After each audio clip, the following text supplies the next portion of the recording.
Today we're checking out the new Tab M11 by Lenovo. This one starts at just under 180 bucks, but I'll leave a link down below with current pricing and more information.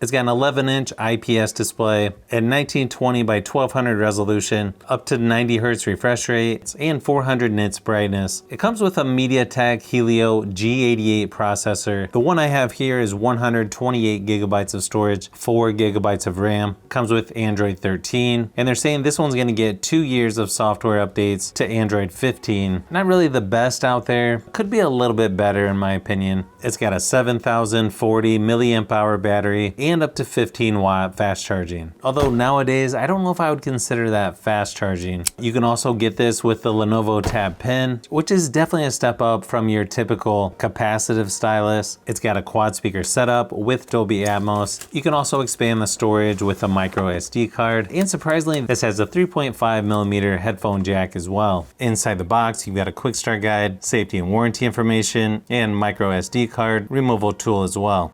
Also comes with a USB-C to USB-A charging cable and a 10 watt USB-A wall adapter. Pretty nice aluminum material here on the back. Has a nice design here along the edge as well. You have an 8 megapixel camera there on the back, 8 megapixel on the front as well. Volume buttons on the side along with the micro SD card tray. And the headphone jack is there on the corner. You've got 2 speakers on each side, power button on the top, USB-C charging there on the bottom. Pretty similar bezels all the way around. Your front-facing camera is there on the long edge. When setting up, you've got face unlock, password, PIN, or pattern. So a little bit different here. You can sort of choose which extra apps you want to install. You also have the option of gesture or button navigation. Okay, I kind of like the wallpaper on this one. There also seems to be a good selection of wallpapers on here in case you're wondering. It also has a couple of dynamic wallpapers as well. You can see you have a dock down here at the bottom. Most of the pre-installed apps are the ones from Google. Good thing is it looks like you can uninstall some of the apps if you want to. Left of the home screen you have the Google Entertainment space where you have stuff to watch, games to play, things to read or to listen to. It's also Widevine L1, which is going to be good for streaming apps like Netflix. Then you can watch up to 1080p resolution for YouTube videos.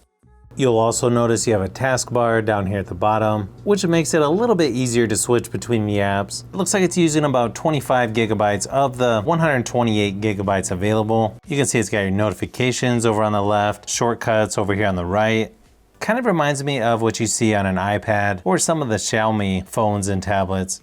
Up at the top, you've got Bluetooth, Wi-Fi, volume, screen brightness, and then most of your typical stuff like auto rotate, location, silent, airplane mode, PC mode, screenshot, freestyle, do not disturb, screen recorder, split screen, device controls, battery saver, reading mode, background sounds, mic and camera access, nearby share, dark theme, auto brightness, nightlight, live caption, scan QR code, and security and privacy. It also has a handful of other stuff you can add like screencast, restart, VPN, lock screen, power off, Dolby Atmos, extra dim, and bedtime mode, just to name a few. You also have your profile or accounts, power off, and settings as well. If you go into the settings, there's some extras in here like freestyle, where you can do screen share, app streaming, file transfers between different devices.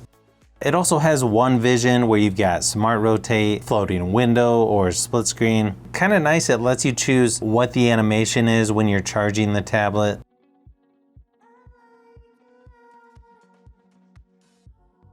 There's also a PC mode on here, which is somewhat like Samsung DeX, maybe just a little bit different, with shortcuts to all of your apps. You've got your shortcuts, volume, screen brightness, notifications, and calendar. And the nice thing is this works with the Lenovo Tab Pen Plus or the new Tab Pen. Now this doesn't attach to the tablet, but you can charge it through USB-C or pair it through Bluetooth settings. Then you have features over here on the side. You can use it as a remote control for the camera. You can also use it as a magnifying glass, draw, take notes, that kind of stuff. Looks like it also has pressure sensitivity. So if you press harder, lines are going to be thicker or bigger than if you're just drawing lightly. It also tells you the battery life of the pen each time you unlock the tablet. As you can see here by the Geekbench scores, it's not as powerful as the Lenovo Tab P11 Gen 2, but it's slightly better than the Tab M10 Plus 3rd Gen. It does a decent job at gaming when testing out PUBG Mobile and Asphalt 9, so it could be used for some light gaming. I also ran my typical battery drain test, and it lasted about 7.5 hours before dying at 100% screen brightness. Keep in mind though, that's a more extreme test, so it should last a day or two with mixed usage, especially if you turn the screen brightness down. Nice thing is this has 2 speakers on each side with Dolby Atmos, and it sounds pretty loud overall. Here's a quick sample just to give you an idea of what it sounds like.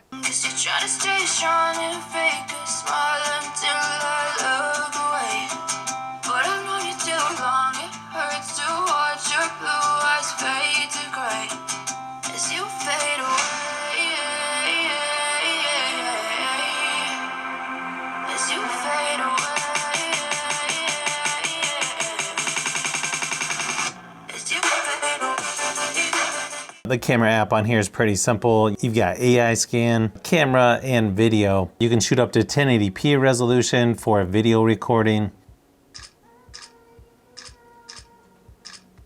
Seems like fairly fast shutter speed on here. Here's a few samples of photo and video just to give you an idea of what to expect.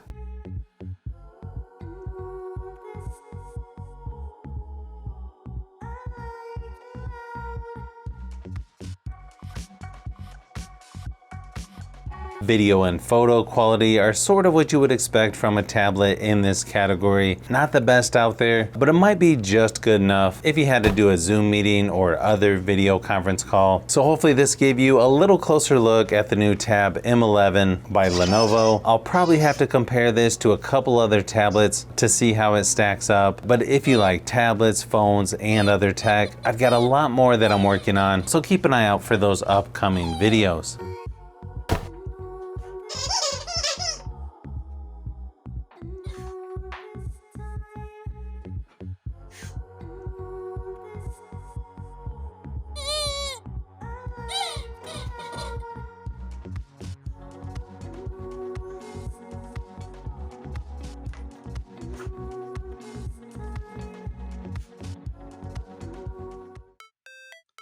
So if you've made it this far into the video, you may want to say thanks by subscribing, and don't forget to give a thumbs up if this video was helpful. This is Brian from Fishbee Productions. Thanks for watching, and I'll see you on the next one.